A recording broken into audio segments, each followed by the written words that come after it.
Hello, welcome to Prajim Technologies. I'm Venkat. This is part 1 of SQL Server. In this session, we'll understand how to connect to SQL Server using SQL Server Management Studio. What is SQL Server Management Studio and the different authentication methods that can be used to connect to SQL Server.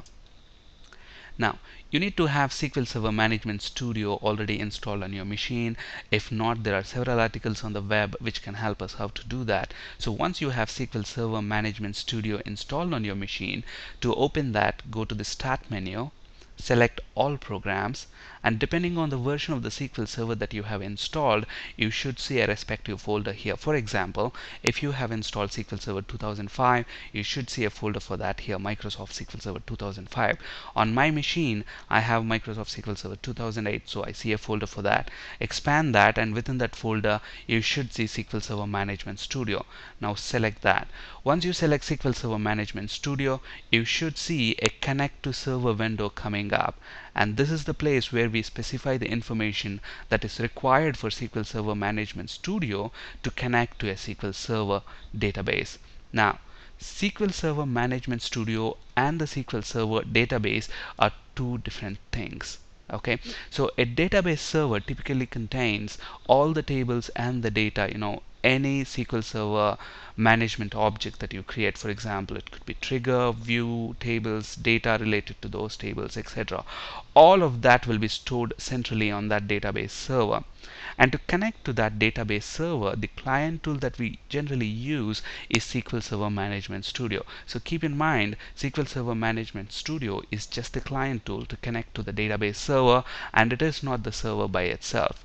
So in a typical development environment, the database server might be installed on one centralized machine, and usually developers can connect to that using a SQL Server Management Studio that's installed on their respective machine.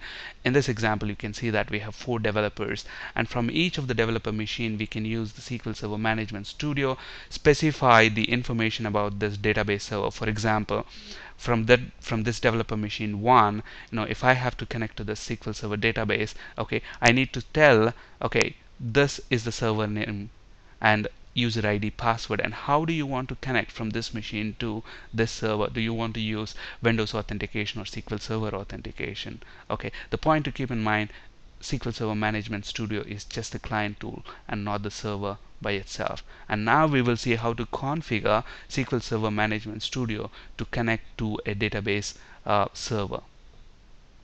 So if we go back, okay, so this is the window that we typically see when we open up SQL Server Management Studio for the first time. Now, the first choice that we have to make is to specify the server type. Usually, it's the database engine. Okay, but if you want to connect to analysis services or reporting services or integration services, which are also respectively called as SSAS, SSRS, and SSIS. SSIS means SQL Server Integration Services, SSRS means SQL Server Reporting Services, and SSAS means Analysis Services. We don't want to connect to any of them. We just want to connect to the database server. So that's why we use the database engine here. Okay, in a later module when we talk about SQL Server Integration Services and Reporting Services, we will see how to connect to those databases using the respective options here. Okay, for now it's database engine, and you also need to specify the server name. Now, if you have an environment like this, where you have a database server on a centralized machine, then you need to specify the name or IP address of that server. Okay, but here on my machine, the database server and the SQL Server Management Studio both are installed on my machine. The database server is also present on my local machine. So if that's the case, then I can specify the IP address of my computer itself, the local IP address, which is 127.0.0.1. This is also called as loopback IP address if you're from a networking background. So to refer to the local machine, I can use the loopback IP address, which is 127.0.0.1, or I can also just say dot. So the dot specifies that I want to connect to the local server, or I can specify local keyword here. So any of these will tell the SQL Server Management Studio we want to find an installation of SQL Server database on the local machine and not over the network. So you can either use local dot or an IP address 127.0.0.1. So you can use any of these. Okay, so once we have the server name specified, then the important decision that we have to make is how do we want to connect to the database server. Do we want to use Windows authentication or SQL Server authentication?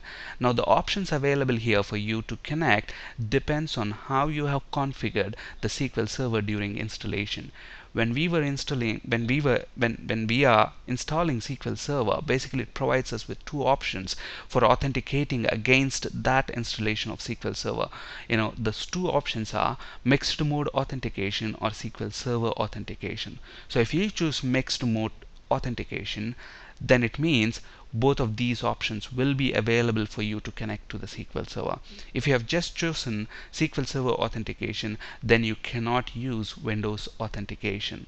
So the options available here for you to connect to the SQL Server are basically dependent on how you have installed the SQL Server. Okay, for now let's choose SQL Server authentication. Okay, if you choose Windows authentication, then you don't have to provide any of the username or password. Okay, that's because Windows authentication basically uses the Windows login that you have used to log into this computer. So you have already authenticated yourself to log into this computer. So basically that username and password, the Windows username and password, will be used to validate you against this database.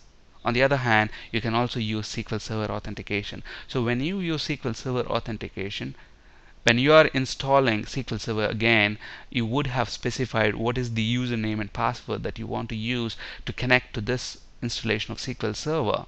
So you specify that username and password.